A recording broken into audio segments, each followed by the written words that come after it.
በስመ አብ ወወልድ ወመንፈስ ቅዱስ አሐዱ አምላክ ስብሐት ለእግዚአብሔር ለዘአብጽሐነ እስከዛቲ ሰዓት። በእግዚአብሔር ፍጹም ሰላም የተወደዳችሁ የእግዚአብሔር ልጆች በያላችሁበት እንደምን አላችሁ?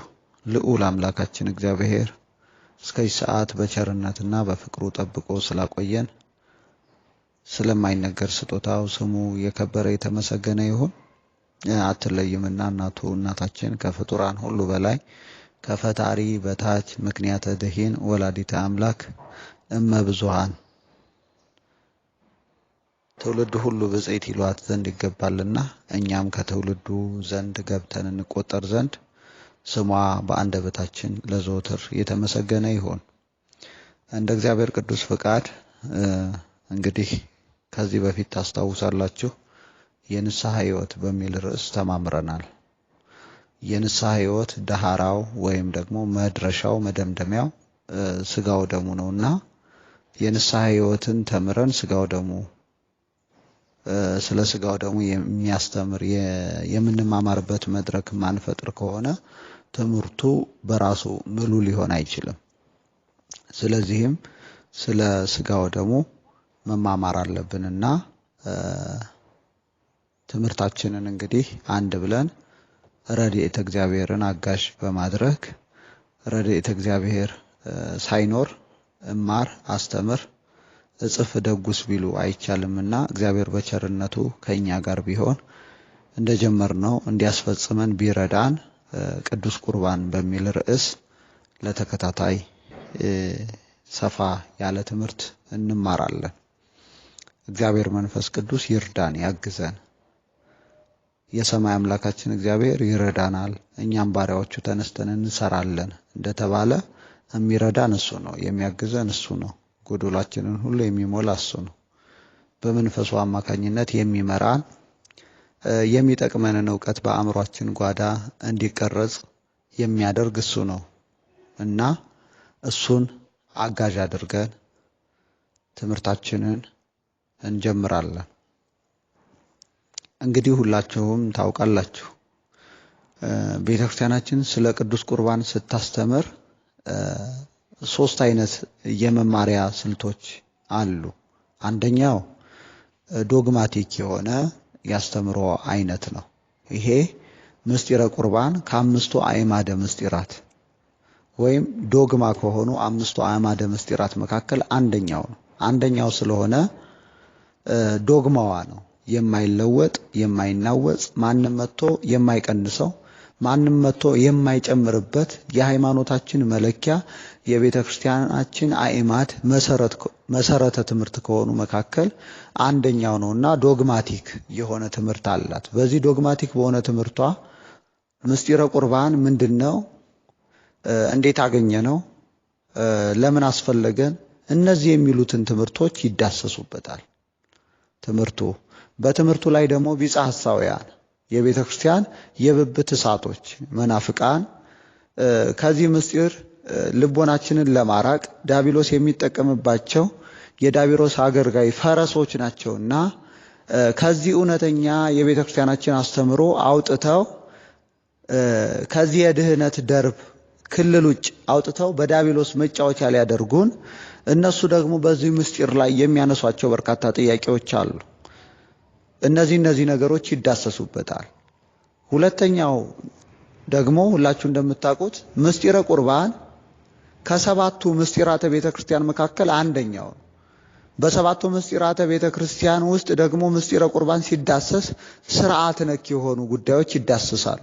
ስጋው ደሙን እንዴት ብለን ነው የምንቀበለው?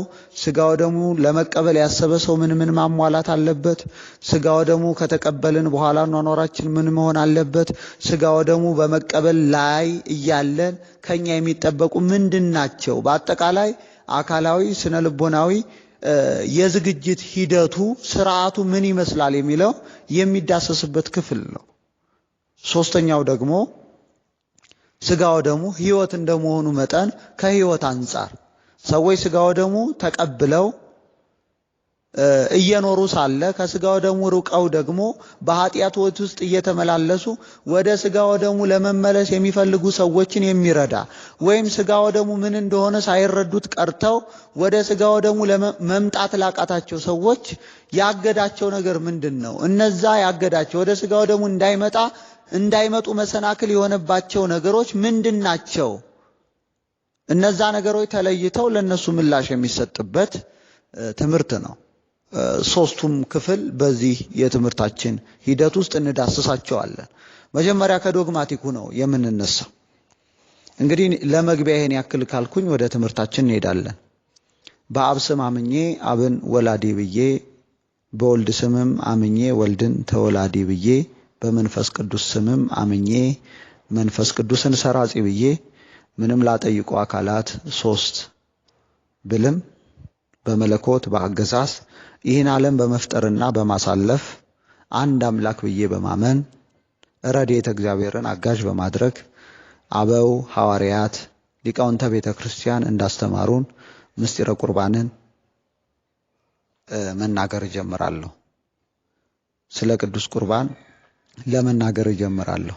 ምስጢረ ቁርባን መዳናችን የተፈጸመበት የታተመበት የምስጢራት ሁሉ ዘውድ ምስጢረ ምስጢራት ነው።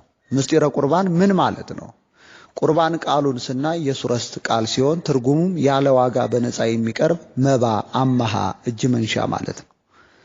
ምስጢረ ቁርባን መዳናችን የተፈጸመበትና የታተመበት የምስጢራት ሁሉ ዘውድ ምስጢረ ምስጢራት ነው።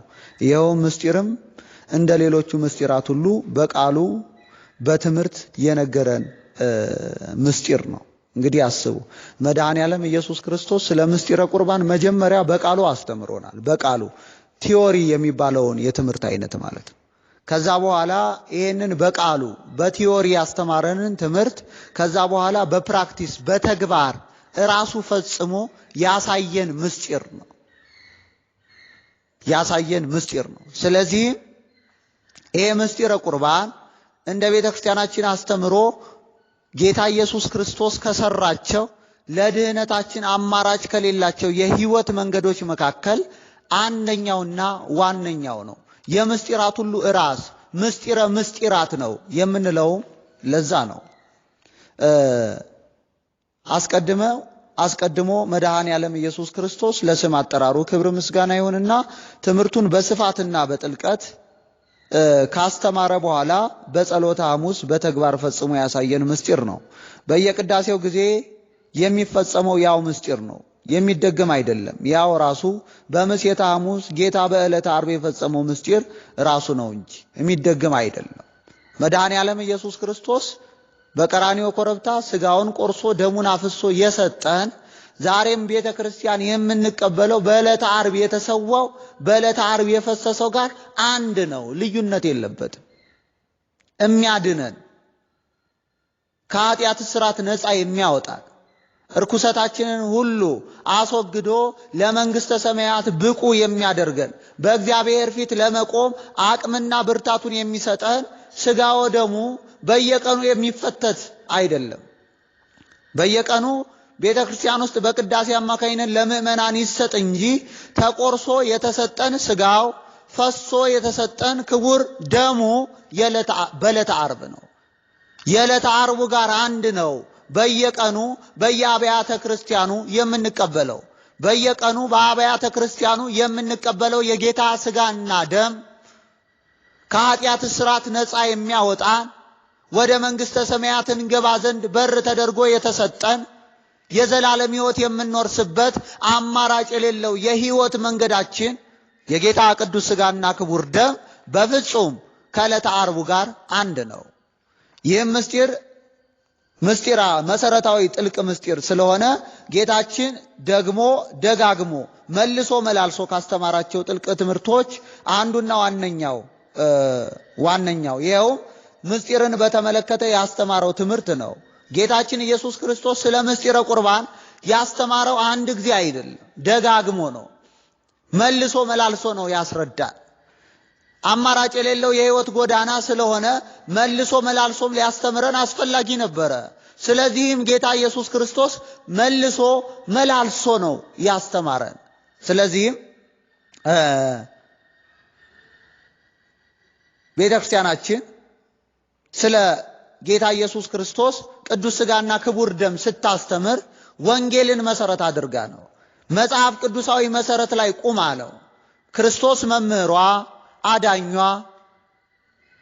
በደሙ ይችን ቤተክርስቲያን የመሰረታት የሁላችን መጽናኛ፣ የምንወደውና የምናፈቅረው በቃል ስለመታሰቡ በቃል ስለመነገሩ በልብ ስለመታሰቡ ስሙ የተመሰገነ ይሁንና መድኃኔ ዓለም ክርስቶስ ካስተማረው የሕይወት ቃል ላይ ያገኘችው እሱ ፈጽሞ ፈጽሚ ብሎ የሰጣት ኃላፊነት ሰዎችን ለማዳን ወደ ሕይወት ስታቀርባቸው የግድ የምታቀብላቸው ወደ ክርስቶስ የምታቀርብበት ምስጢሯ ስለሆነ ወንጌልን መሰረት አድርጋ ነው ይህን ትምህርት የምታስተምረው።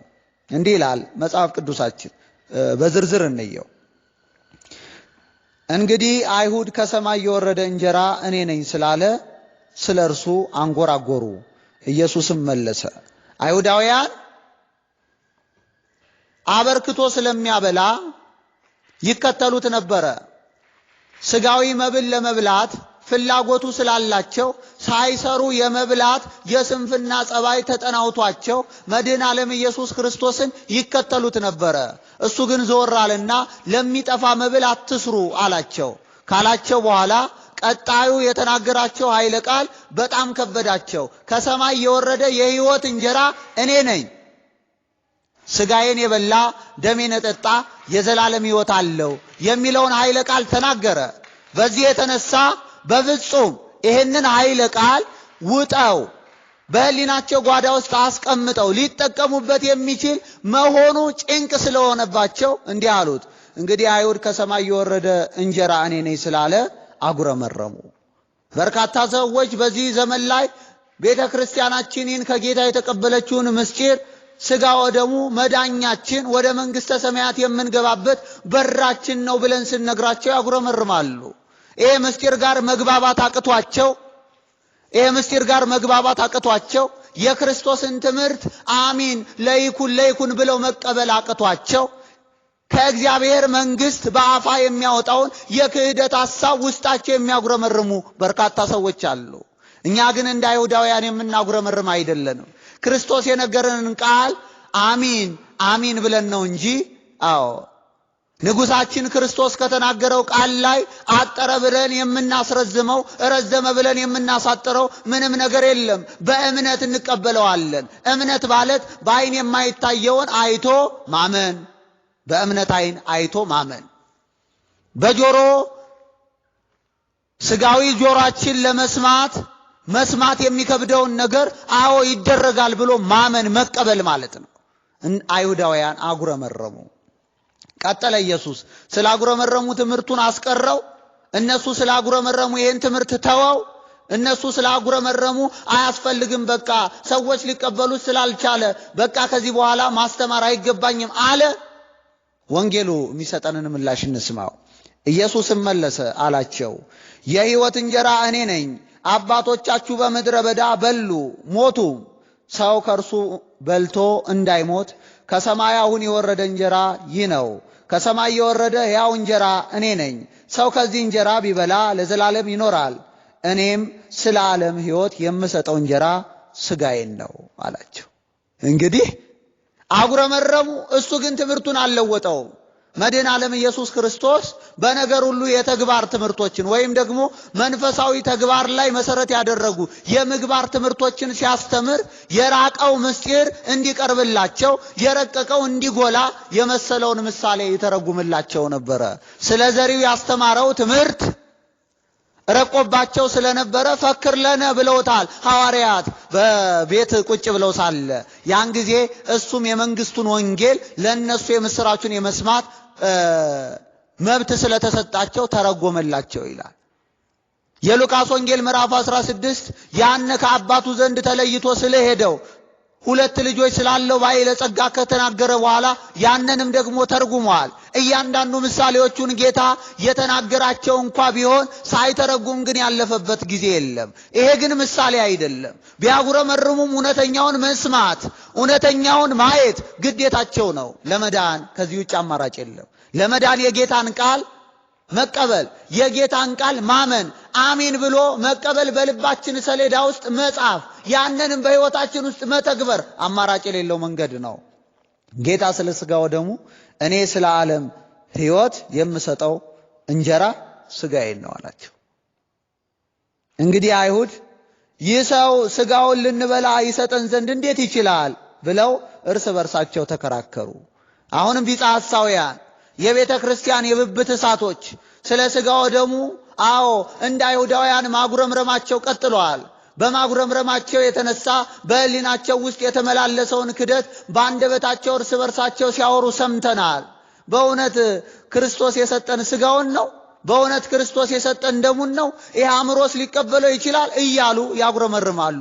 አይሁዳዊ ጸባይ ያለባቸውና ጸሐፍት ፈሪሳውያንን የሚመስለው ጸባያቸው በዚህ ዘመን ይገለጥ ዘንድ የጌታን ትምህርት ላይ ማጉረምረማቸውን ቀጥለዋል። እንግዲህስ አይሁድ አለ ይህ ሰው ሥጋውን እንበላ ዘንድ ይሰጠን ዘንድ ይችላልን ብለው እርስ በርሳቸው ተከራከሩ። ስለዚህም ኢየሱስ እንዲህ አላቸው ጠንከር ብሎ፣ እውነት እውነት እላችኋለሁ የሰው ልጅ ሥጋ ካልበላችሁ ደሙንም ካልጠጣችሁ በራሳችሁ ሕይወት የላችሁም። ሥጋዬን የሚበላ ደሜን የሚጠጣ የዘላለም ሕይወት አለው፣ እኔም በመጨረሻ ቀን አስነሳዋለሁ። ሥጋዬ እውነተኛ መብል ደሜም እውነተኛ መጠጥ ነውና ሥጋዬን የሚበላ ደሜን የሚጠጣ በእኔ ይኖራል፣ እኔም በእርሱ እኖራለሁ። ሕያው አብ እንደላከኝ እኔም ከአብ የተነሳ ሕያው እንደሆንኩኝ እንዲሁ የሚበላኝ ደግሞ ከኔ የተነሳ ሕያው ይሆናል። ከሰማይ የወረደ እንጀራ ይህ ነው። አባቶቻችሁ መና በልተው እንደሞቱ አይደለም፣ ይህን እንጀራ የሚበላ ለዘላለም ይኖራል። በቅፍርናሆም ሲያስተምር ይህን በምኵራብ አለ። ከደቀ መዛሙርቱ ብዙዎች በሰሙ ጊዜ ይህ የሚያስጨንቅ ንግግር ነው፣ ማን ሊሰማው ይችላል አሉ ይለናል። ይህን ኃይለ ቃል የምናገኘው ዮሐንስ ወንጌል ምዕራፍ 6 ከቁጥር 41 እስከ 60። በርካታ ሰው ይህንን በምኵራብ ጌታችን ገልጦ ሲያስተምር ይህንን የሕይወት ቃል ለሰው ልጆች የሚድኑበትን በር ሲያመለክታቸው፣ ሕያው የሚሆኑበትን እውነተኛ እንጀራ እንዲበሉ ሲነግራቸው በርካታ ሰዎች ከማጉረምረም አልፈው ምን አሉ ይለናል መጽሐፉ? ይህ ሊሰሙት ጭንቅ ነው፣ ማን ያምነው ዘንድ ይቻለዋል አሉ። በሰሙ ጊዜ የሚያስጨንቅ ንግግር ነው፣ ማን ሊሰማው ይችላል? አሁን ሰምተውታል እኮ፣ በጆሮአቸው እኮ ሰምተዋል። በእምነት ያልበረታችው ልባቸው ግን ይህንን ቃል አምና መቀበል ስላልቻለች ማን ሊሰማው ይችላል አሉ። ማን ሊቀበለው ይችላል ማለታቸው ነው። ብዙ ሰዎች ዛሬ ይህንን ምስጢር አምነው መቀበል ስላቃታቸው፣ ይህንን ምስጢር አምነው ወደ ልባቸው ማስገባት በሕይወታቸው መተርጎም ስላቃታቸው ይህን ማን ሊሰማው ይችላል ይላሉ። ተሐድሶአውያንም ዛሬ በምስጢረ ቁርባን ላይ ለመቀለድ አፋቸውን ሲከፍቱ ይህን ማን ሊሰማው ይችላል ብለው የአይሁዳውያን ቃልን ደጋግመው በመናገር ይታወቃሉ። እነሱ ስር መሰረታቸው አይሁዳውያን ናቸው። ከመዳናችን ምስጢር ለማራቅ ከክርስቶስ ሊለዩን ሊቀ ካህናችን ኢየሱስ ክርስቶስ ከሰዋው መስዋዕት ካፈሰሰው ደሙ ጋር ሰማንያችንን ሊቀዱ ሊያለያዩን ስለሚፈልጉ የዕለት ደባቸው ይሄ ስለሆነ በእነሱ ላይ የሰፈረው መንፈስ ቅዱስ ሳይሆን እርኩስ መንፈስ ስለሆነ ከጌታ ከኢየሱስ ክርስቶስ ትምህርት ሊለዩን ይህን ማን ሊሰማው ይችላል ይሉናል። ይህ ትምህርት ሲሰጥ በአካለ ሥጋ የነበሩ አይሁዳውያን ጥንት አባቶቻቸው እስራኤላውያን ከግብጽ ሲወጡ ቀይ ባህርን በተአምራት ወዲያና ወዲህ ከፍሎላቸው በደረቅ ከተሻገሩ በኋላ እግዚአብሔር መና ከሰማይ ወርዶላቸው ምድራዊት ኢየሩሳሌምን ከነዓን እስከሚገቡ ድረስ 40 ዓመት ሙሉ ሲመግባቸው ኑረዋል። ምድረ ርስትን ሲረግጡ በዚያ ከበቀለው ካፈራው ከምድሪቱ ፍሬ ሲመገቡ ግን መናው ቀርቷል፣ ተቋርጧል። ይህም በዘመነ ወንጌል ስለሚሆነው ነገር አስቀድሞ በምሳሌነት የሚያሳይ መስታወት ነበረ። ለዚህም ነው ቅዱስ ጳውሎስ ምሳሌውን ከአማናዊ ሰሙን ከወርቁ ጋር አነጻጽሮ በአንደኛ ቆሮንቶስ ምዕራፍ መልእክቱ ላይ እንዲህ ብሎ የጻፈልን። ወንድሞች ሆይ ይህንን ታውቁ ዘንድ ወዳለሁ። አባቶቻችሁ ሁሉ ከደመና በታች ነበሩ፣ ሁሉም በባህር መካከል ተሻገሩ፣ ሁሉም ሙሴን ይተባበሩት ዘንድ በደመና በባህሩ ተጠመቁ፣ ሁሉም ያን መንፈሳዊ መብል በሉ፣ ሁሉንም ያ መንፈሳዊ መጠጥ ጠጡ፣ ይከተላቸው ከነበረው ከመንፈሳዊ አለት ጠጥተዋልና ያም አለት ክርስቶስ ነው ብሎናል። ያነ ከሰማይ የወረደው መና ምሳሌ ነው፣ አማናዊው ነው። አለቱ ደግሞ ከቀዝቃዛው አለት ላይ ከአለቱ ላይ ቀዝቃዛ ውሃ እስራኤላውያን ጠጥተዋል። በደመና መካከል በባህሩ መካከል ሲያርፉ ያ የጥምቀት ምሳሌ ነው። ፈርዖን የዲያብሎስ ምሳሌ ነው። ይሄው ማለታችን ክርስቶስ ነው አለ። ይሄው ምሳሌነቱ ያም ማለት ክርስቶስ ነው አለ። መሰለው ማለት የጥንት እስራኤላውያን ከግብጽ መውጣታቸው ቀይ ባህርን መሻገራቸው እኛ በጥምቀት ከሞት ወደ ሕይወት ከባርነት ወደ ነጻነት ለመሻገራችን ምሳሌና አመልካች ነበረ። እነዚያ ቀይ ባህርን ከተሻገሩ በኋላ ከሰማይ የወረደ መና 40 ዓመት ሲመገቡ እና ከአለቱ የፈለቀውን ቀዝቃዛ ውሃ ሲጠጡ መኖራቸው አለት የተባለው ክርስቶስ ከጎኑ የተቀዳው ክቡር ደሙና መና ምሳሌ የነበረለት አማናዊ የክርስቶስ ቅዱስ ሥጋን ለመብላታቸው አመልካች ፋና ወጊ ነበረ። ለዚህ ነው ቅዱስ ጳውሎስ ሰሙን ከወርቁ ምስጢሩን ከንባቡ ጋር አስተባብሮ እንደሚገባ አድርጎ የነገረን። እስቲ አስተውሉ። የኤርትራን ባህር ከተሻገሩ በኋላ ያ የኤርትራ ባህር መሻገላቸው ምሳሌ እንደሆነ ጴጥሮስ በሚገባ በመልእክቱ አስቀምጦልናል። በዛ ባህር ውስጥ በመካከሉ በደረቅ ከተሻገሩ በኋላ መና ወረደላቸው። እኛም ከተጠመቅን በኋላ ሜሮን ተቀብተን ሥጋ ወደሙ አይደለም እንቀበለው። እነሱ መና ከሰማይ እንደወረደላቸው እኛም ከተጠመቅን በኋላ ኢየሱስ ክርስቶስ ከሰማየ ሰማያት ወርዶ ከመቤታችን ከቅድስት ድንግል ማርያም ከሥጋዋ ሥጋ ከነፍሷ ነፍስ ነስቶ ሥጋውን ቆርሶ ደሙን አፍሶ እንኩ ብሉ ያለንን ሊቀ ካህናችን ኢየሱስ ክርስቶስ ቀራንዮ ኮረብታ ላይ የቆረሰውን ሥጋ ያፈሰሰውን ደም እንበላለን እንጠጣለን። በዚህም የተነሳ በዮሐንስ ወንጌል ምዕራፍ 6 ከቁጥር 41 እስከ 60 የተጠቀሰው የኛ ከክርስቶስ ሥጋና ደም የተነሳ ሕያው እንሆናለን። ከክርስቶስ ሥጋና ደም የተነሳ ወደ እግዚአብሔር መንግሥት መግባት ይሆንልናል። ከክርስቶስ ሥጋና ደም የተነሳ ለኃጢአታችን ፍጹም ይቅርታ እናገኛለን። ከክርስቶስ ሥጋና ደም የተነሳ ወደ ሕይወት መንገድ እንገባ ዘንድ የሚከለክለን አንዳች እንኳ አካል በፍጹም አይኖርም። ከክርስቶስ ሥጋና ደም የተነሳ በአብ በወልድ በመንፈስ ቅዱስ ስም መቆም በእግዚአብሔር ፊት በንጽህና በቅድስና በመተማመን ሳናፍር ከክርስቶስ ሥጋና ደም የተነሳ መቆም ይሆንልናል፣ ይደረግልናል። ጌታችን መድኃኒታችን ኢየሱስ ክርስቶስ ከጥንቱ ከታሪኩ ጠቅሶ ያስተማረውም ለዚህ ነው። በጌታችን ዘመን የነበሩ አይሁዳውያን ሥጋውያንና ፍቅረ መብል አጥቅቷቸው አባቶቻቸው እንደበሉት ያለ መና አብላን ባሉት ጊዜ ያ መና የበሉት ከሞት እንዳልዳኑ ምድራዊቱ ርስትን ከነዓንንስ እንኳ መርገጥ ሳይችሉ መቅረታቸው በበረሃ መውደቃቸው ካስታወሳቸው በኋላ አሁን አማናዊ መብል የሆነውን የእርሱን ሥጋውን የሚበላውን ደሙንም የሚጠጣው ግን ምድራዊ ያላይደል ሰማያዊ ርስት እንደሚወርስ ከእርሱ ጋርም አንድ እንደሚያደርገው ነገራቸው። ይህ ጸጋ ለማግኘት የሚያስችለው የሥጋውንና የደሙን ምስጢር በተመለከተ በሰፊው ካስተማራቸው በኋላ እንግዲህ አስቡ። እስራኤላውያን መሲሁ እሱ እንደሆነ ተአምራት በመስራቱ ድውያነ ሥጋ በተአምራቱ በመፈወሱ ድውያነ ነፍስ በትምህርቱ እንደ ባለስልጣን ያስተምር ነበርና ድውያነ ነፍስ የነበረባቸው በትምህርቱ ሲፈወሱ ቢያዩ በል አንተ ከወንድሞቻችሁ መካከል ነብይ ያስነሳላችኋል የተባልከው መሲህ ከሆንክ እንግዳውስ እንደ ሙሴ ከደመና መና አውርድልን ከአለት ላይ ውሃ አፍልቀህ አጠጣን ሲሉት አይ እናንተ የተመኛችሁትን ትንሿን ነገር አይደለም ልሰጣችሁ የመጣሁት እኔ ልሰጣችሁ የመጣሁት የተሻለውን ትልቁን ነገር ነው። በዛማ ትንሹ ስጦታ ውስጥ የነበሩ ያንን መና የበሉ በርካታ ሰዎች በረሃ ላይ ቀርተዋል። ምድረ ርስት ማርና ወተትን የምታፈስሰውን ከነዓንን መውረስ እንኳን አልተቻላቸውም። ያ መና የበሉ ሰዎች ሁሉ በበረሃ ወድቀዋል። ከዛ አለት ላይ የጠጡ ሰዎች ሁሉ በበረሃ ቀርተዋል። እኔ የምሰጣችሁ ሥጋዬን የሚበላ እኔ የምሰጣችሁ ደሜን ግን የሚጠጣ ምድረ በዳ ላይ አይቀርም፣ የዘላለም ሕይወትን ይወርሳል። እኔ የምሰጣችሁ መብል የሚያጠፋ አይደለም፣ የዘላለም ሕይወት የሚሰጥ ነው። እኔ የምሰጣችሁ መጠጥ ይሄ ለአዲስ ኪዳን የሚፈሰው ደሜ ለኃጢአተኞች ሁሉ ቤዛ የሆነ ኃጢአተኞችን ሁሉ የሚያነጻ የክርስቶስ ኢየሱስ ደም ከኃጢአት ሁሉ ያነጻል እንዳለ ዮሐንስ። የሚያነጻ ነው፣ የሚያጠራ ነው፣ የሚወለውል ነው፣ ከበረዶ ይልቅ ነጭ የሚያደርግ ነው። ይሄንን ደምና ስጋ የበላ ሰው መና እንደበሉት እንዳባቶቻችሁ በመድረ በዳ የሚቀር አይደለም። እኔ ትንሹን ስጦታ አይደለም ልሰጣችሁ ከሰማየ ሰማያት ድረስ የወረድኩት ከናንተ መካከል ቆጠር ዘንድ ከመቤታችን ከናቴ ከቅድስት ድንግል ማርያም ስጋዋን ከስጋዋ ስጋ ነፍሷ ነፍስ ነስቼ መጣሁት። የተሻለውን ልሰጣችሁ ነው። ምድራዊውን አይደለም ሰማያዊ ቦታ ላይ የሚያስገባችሁ ፊት አውራሪያችን ኢየሱስ ክርስቶስ እሱ ቀድሞ ሂዷል። እኔ ብሄድ ይሻላችኋል፣ እኔ ከሄድኩኝ ቦታ አዘጋጅላችኋለሁ።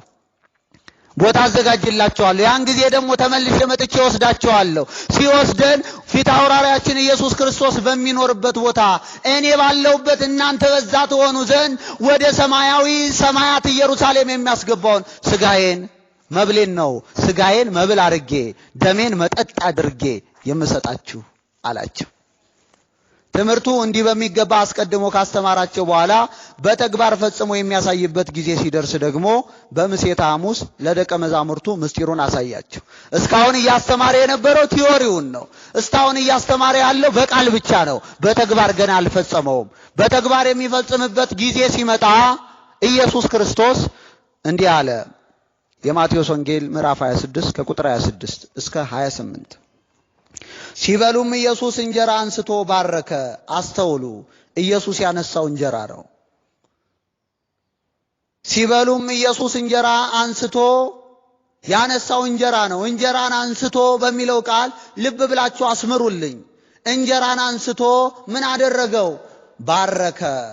ባረከ። እኛ ቅዳሴ የምንቀድሰው ህብስቱን አንስተን ነው። ህብስቱን ካነሳን በኋላ እንቀድሳለን። አሃዱ አብ ቅዱስ፣ አሃዱ ወልድ ቅዱስ፣ አሃዱ ውእቱ መንፈስ ቅዱስ እንላለን። ወዳጄ ኢየሱስ ክርስቶስ እንጀራውን እንዳነሳ እኛም ህብስቱን እናነሳለን። ህብስቱን እናነሳና እንደነገርኩ ቅዳሴያችንን እንጀምራለን። በቅዳሴያችን ውስጥ እግዚአብሔርን እየጠራን እናመሰግናለን። እንዲህ አለ። ቃሉን ስማው ደህና አድርገህ።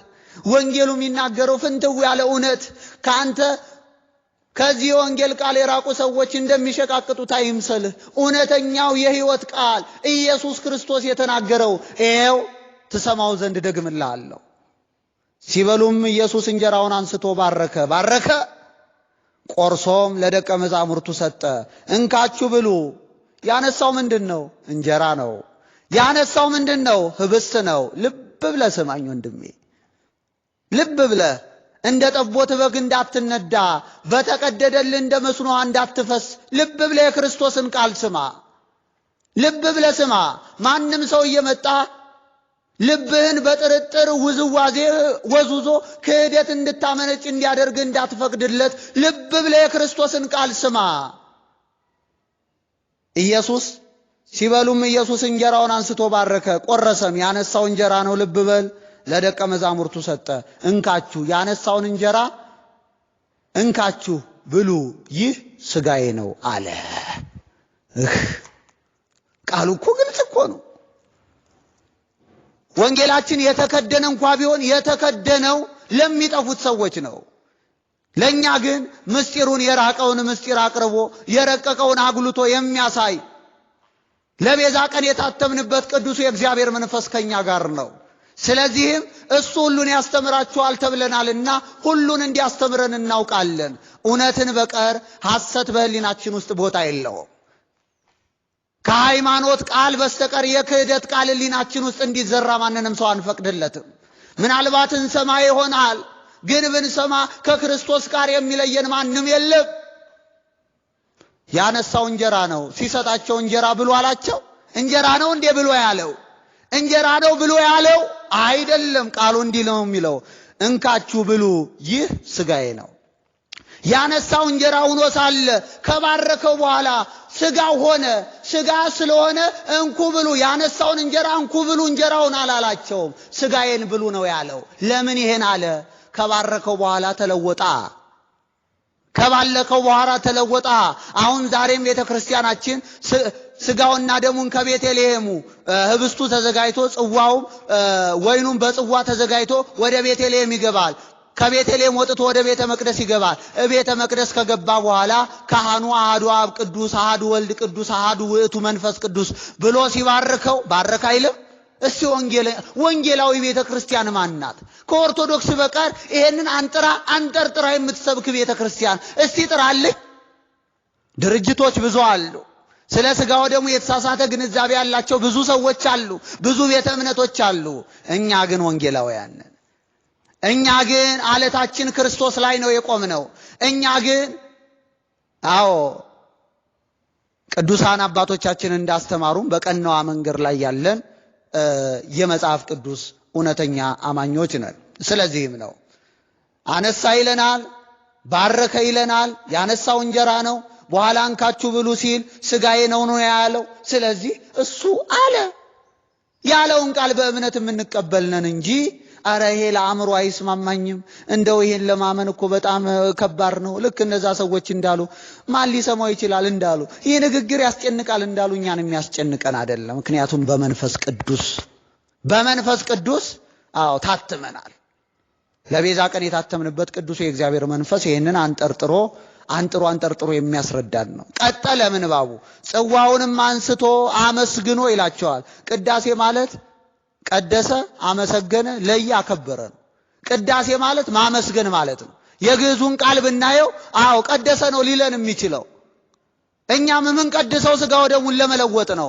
ካህናችን ሊቀ ካህናችን ኢየሱስ ክርስቶስ ሊቀ ካህናታችን ኢየሱስ ክርስቶስ ቅዱስ ሥጋውና ክቡር ደሙን ህብስት የነበረውን ጽዋ የነበረውን የለወጠው ይቺ ቤተክርስቲያን ዛሬም ድረስ የምትፈጽመው ምስጢር መሆኑን አስተውል። እንዲህ ይላል፣ ጽዋውንም አንስቶ አመስግኖ ሰጣቸው፣ እንዲህም አለ፣ ሁላችሁ ከርሱ ጠጡ። ያነሳው ጽዋ አይደለ? ከርሱ ጠጡ። እስቲ ጠጡ ብሎ የሰጣቸው ምንድነው? ጽዋውን ነው? ወይኑን ነው? ያንኑ ነው ወይስ ደግሞ ተለውጠዋል? ማቴዎስ ይመስክራ። የማቴዎስ ወንጌል ምዕራፍ 26 የሚለውን እንስማዋ። እኛ ራሳችን ከኪሳችን አውጥተን የምናወራ አይደለንም። ያሮጊት ተረት ወይም ደግሞ ሥጋዊ ፍልስፍና የጸናበት የክርስቶስን ቃል ለመቀበል የከበደው ሰው የፈጠረው ተረትን የምንቀበል ሰዎች አይደለንም። እኛ ወንጌላውያንን የሚሉንን አሚን አሚን ለይኩን ብለን የምንቀበልነን። ታዲያ ያነሳው ጽዋውን ነው። በጽዋው የነበረው ወይን ነው። እስቲ ወይኑን ነው የሰጣቸው። እስቲ እናንብበው። ሁላችሁ ከርሱ ጠጡ፣ ስለ ብዙዎች ለኃጢአት ይቅርታ የሚፈሰው የአዲስ ኪዳን ደሜ ይህ ነው። ስለ ብዙዎች የኃጢአት ይቅርታ ለአዲስ ኪዳን የሚሆን የሚፈሰው ደሜ ይህ ነው። ያነሳው ጽዋ ሆኖ ሳለ ደሜ ነው አለ። ደሜ ነው ካለ ደሜ ነው። ክርስቶስ ያለው አምላካችን ነው ስንለው ታዲያ ጌታ ነው። ዓለማትን ከመፍጠሩ በፊት የነበረ አልፋ ነው። ዓለማትን አሳልፎ የሚኖረው ኦሜጋ ነው። ኢየሱስ አዳኝ ነው እያልን ታዲያ መቀባጠሩ ምን ይሰራልናል? የክርስቶስን ቃል ካልተቀበልን የክርስቶስን ወንጌል አምነን ዋጥ አርገን ለሕይወታችን እንደሚበጀን እሱ ባለው ቃል መሰረት ማንፈስ ከሆነ የሱ ባሪያዎች የሱ ልጆች የመባል መብት አለን? የለንም። ወንጌሉ መብት አይሰጠንም። በክርስቶስ ትምህርት ለማይኖር አምላክ የለውም ይላል መጽሐፍ። በክርስቶስ ትምህርት የምንኖር ከሆነ ነው አምላክ የሚኖረን። ክርስቶስ አምላካችን የሚሆነው በትምህርቱ ስንኖር ነው።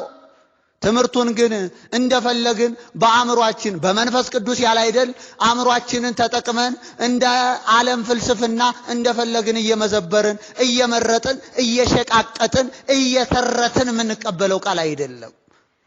ስለዚህም አስተውል ወዳጄ፣ እንደ ጠቦት በግ እንዳትነዳ፣ በተቀደደልን እንደ መስኖ ውሃ እንዳትፈስ ነው ይህን ቃል የምነግርህ። ላንተ ነው። በኋላ ይጠቅምሃል ብዬ ሥጋ ወደሙን ተቀበል ስልህ እንዳይጸንህ።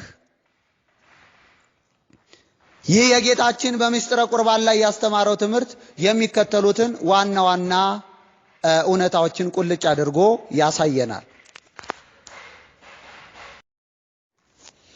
የመጀመሪያው ከጸሎተ ፈትቶ በፊት ህብስትና ወይን ብቻ የነበረው እርሱ ሲያከብረው ግን አማናዊ ወይም እውነተኛ ሥጋውና ደሙ ይሆናል የሚለውን አስተምህሮ ጌታ ኢየሱስ ክርስቶስ ራሱ በተግባር ፈጽሞ ለቤተ ክርስቲያን እንድትፈጽመው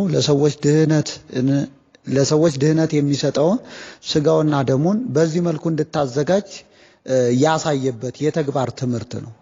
ህብስቱን አንስቶ ይህ ሥጋዬ ከባረከው በኋላ ይህ ሥጋዬ ነው እንጂ ያለው ህብስት ነው አላለም።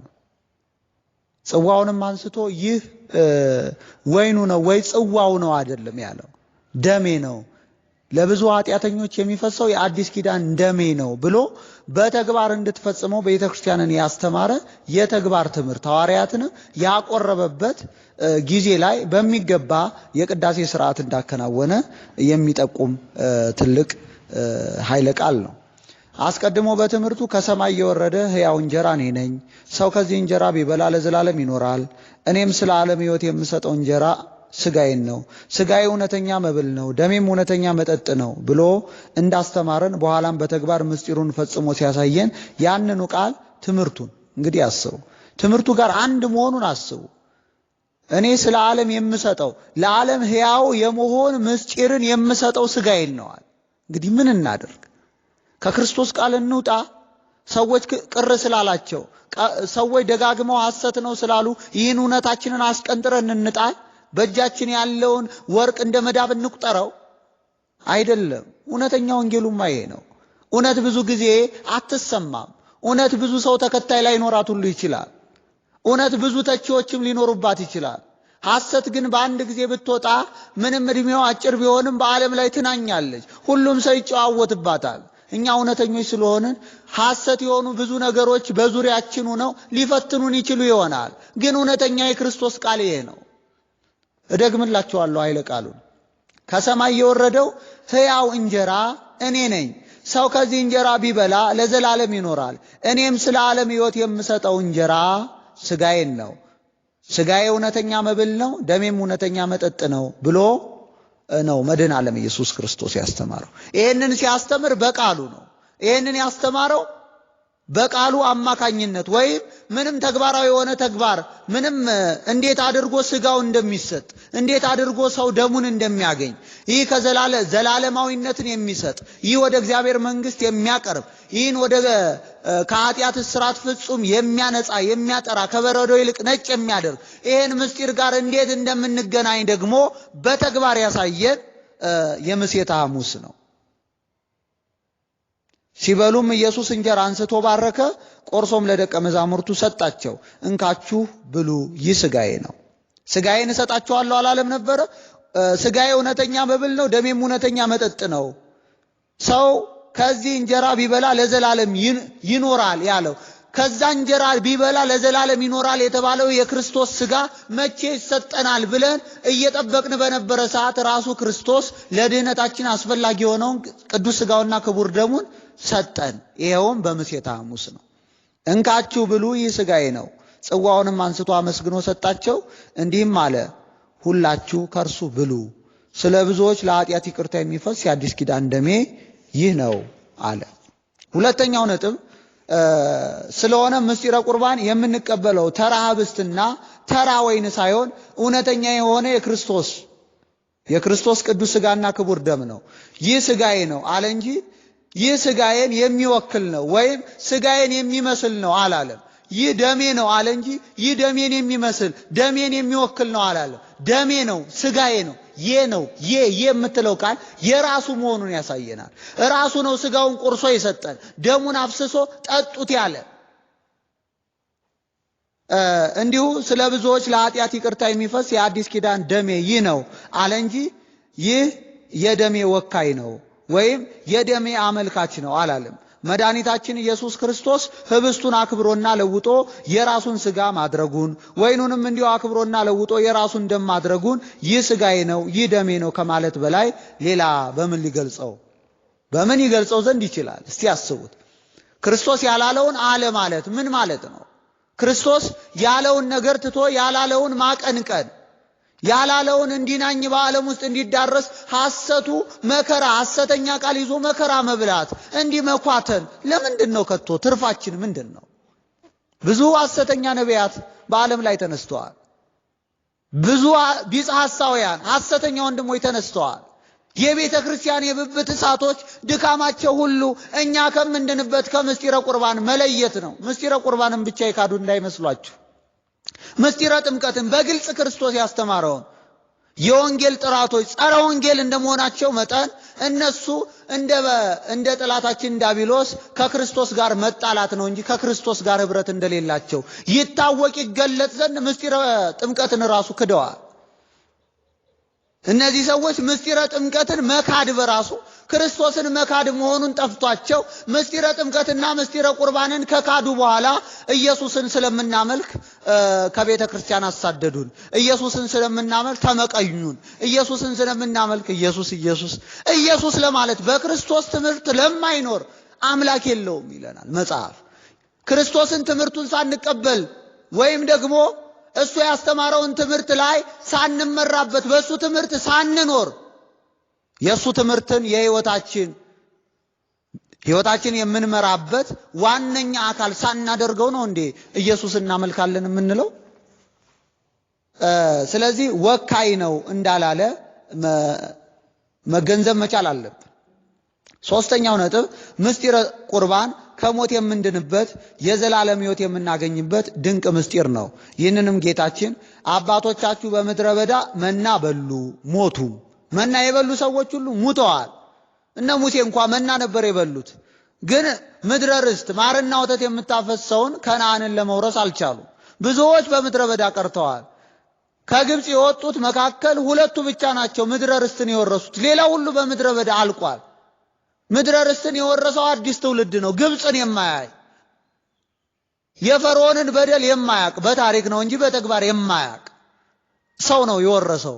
ስለዚህ ይሄንን እያነጻጸረ ጌታ በምድረ በዳ መና በሉ ሞቱም፣ ሰው ከርሱ በልቶ እንዳይሞት ከሰማይ አሁን የወረደ እንጀራ ይህ ነው። ከሰማይ የወረደ ያው እንጀራ እኔ ነኝ። ሰው ከዚህ እንጀራ ቢበላ ለዘላለም ይኖራል። እኔም ስለ ዓለም ሕይወት የምሰጠው እንጀራ ስጋዬን ነው። እውነት እላችኋለሁ የሰው ልጅ ስጋ ካልበላችሁ ደሙንም ካልጠጣችሁ በራሳችሁ ሕይወት የላችሁም። ስጋዬን የሚበላ ደሜን የሚጠጣ የዘላለም ሕይወት አለው፣ እኔም በመጨረሻ ግን አስነሳዋለሁ በማለት መድኃኔ ዓለም ኢየሱስ ክርስቶስ ወደ እግዚአብሔር መንግሥት ለመግባት ሕያው ለመሆን ሞት በሕይወታችን ውስጥ እንዳይጸና። ሞት ማለት በነገራችን ላይ ይሄኛው ሞት አይደለም። ነፍስ ከስጋችን የምትለይበት ሞት ሳይሆን የሞት የሚባለው ማለት ነው።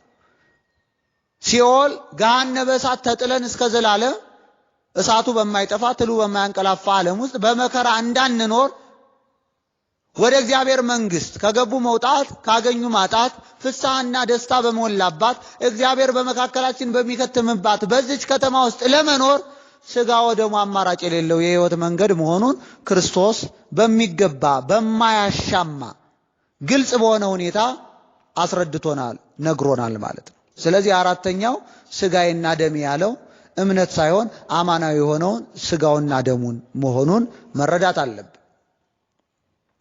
ወንድሞቻችን ቢጸ ሐሳውያን ምንድነው የሚሉት? ብዙ ጊዜ ስለ ስጋው ስለ ደሙ ሳይሆን የሚያወራ ያለው ስለ እምነት ነው ይላል። ስለ እምነት ቢሆን ለምን ቃሉን ማወሳሰብ ክርስቶስ አስፈለገው? ይህ ደሜ ነው ይህ ስጋዬ ነው ማለት ስለምን አስፈለገው? ህብስት አንስቶ ለምን ይጫወትብናል? ይሄ እኮ እነሱ እንደሚሉት ከሆነ ክርስቶስ እየተጫወተብን ነው ማለት እኮ። እንግዲህ አስቡ፣ ግልጽ የሆነ ቋንቋ መናገር። ጭራሽ እኮ ይህ ስጋዬ ነው ብሎ የሰጣቸው እኮ ለሐዋርያት ነው፣ ምስጢር ለማይከፈልባቸው። ምስጢር ከተከፈለባቸው እምነት የሆነውን ስጋዬ ነው እምነት የሆነውን ደሜ ነው እያለ እየነገራቸውማ ከሆነ ለሐዋርያት ትክክለኛ መረጃ ሳይሰጣቸው ወንጌልን ለዓለም ስበኩ ብሎ መውጣት ምን የሚሉት ቋንቋ ነው? ሲጀመር በሐዋርያት መካከል ለብቻቸው ሲናገር ምሳሌ አይጠቀምም። ምሳሌ ተጠቅሞ አያውቅም። ደብረ ታቦር ላይ ምሳሌ ነው እንዴ የተጠቀመው? ራሱን መለኮታዊ ክብሩን ሲገልጥላቸው የአባትነት ምስክሩን ሊያሰማቸው ይህ ልጄ ነው የሚለውን ቃል እንዲሰሙ ወደዛ ተራራ ሲያወጣቸው ምሳሌ ነው እንዲያሳያቸው። ሐዋርያት ጋር ምሳሌ የለም። ምሳሌ የሚናገረው በሕዝቡ ፊት ነው እንጂ በሐዋርያት መካከል ምሳሌ የለም። የዘሩን የማቴዎስ ወንጌል ምዕራፍ 13 ላይ የዘሪውን ዘር ይዞ መውጣት ከተናገረ ለሕዝቡ በኋላ እቤታቸው ቁጭ ሲሉ ለብቻቸው በሆነ ፈክር ለነ ብለውታል። ተርጉምልን ሲሉ ተርጉሞ ነገራቸው። ምክንያቱም በሐዋርያትና በጌታ መካከል ምስጢር የለም። ምስጢር ደብቋቸው ነው እንዴ ወንጌል ስበኩ የሚላቸው? እስቲ ያስቡት። ይህ ስጋዬ ነው ካለ የት ቦታ ላይ ነው እምነት ብሎ የተረጎመው? ይህ ደሜ ነው ካለ የት ቦታ ላይ ነው እምነት ብሎ የሚተረጉመው? ቢጸ ሐሳውያን ግን ያልተነገረውን ተነገረ፣ የተነገረውን አልተነገረም ብሎ መካድ ልማዳቸው ነው። ምክንያቱም በሰይጣን መንፈስ የሚመሩ ከክርስቶስ ወንጌል ሊለዩን፣ ከክርስቶስ ትምህርት ሊነጥሉን፣ ከዘላለማዊ ምስጢር ሊያርቁን ያሰበ የዲያብሎስ ደቀ መዛሙርት ናቸውና ከነሱ ከዝንብ ማር እንደማይጠበቅ እኛም ከነሱ መልካም ቃል እንደማንጠብቅ ሊታወቅና ሊሰመርበት ይገባል። የዛሬውን ትምህርታችንን በዚህ ጨርሰናል። ያስተማረን የመከረን ልዑል አምላካችን እግዚአብሔር ስሙ የከበረ የተመሰገነ ይሁን። እመቤታችን በአማላጅነቷ የሰማነውን ቃሉን በእዝነ ልቦናችን ታሳድርብን። በሷ ቃል ኪዳንና ምልጃ ልጇ ኢየሱስ ክርስቶስ በዚህ ቃል 30 60 100 ያማረ ፍሬ እንድናፈራ ይርዳን። አሜን።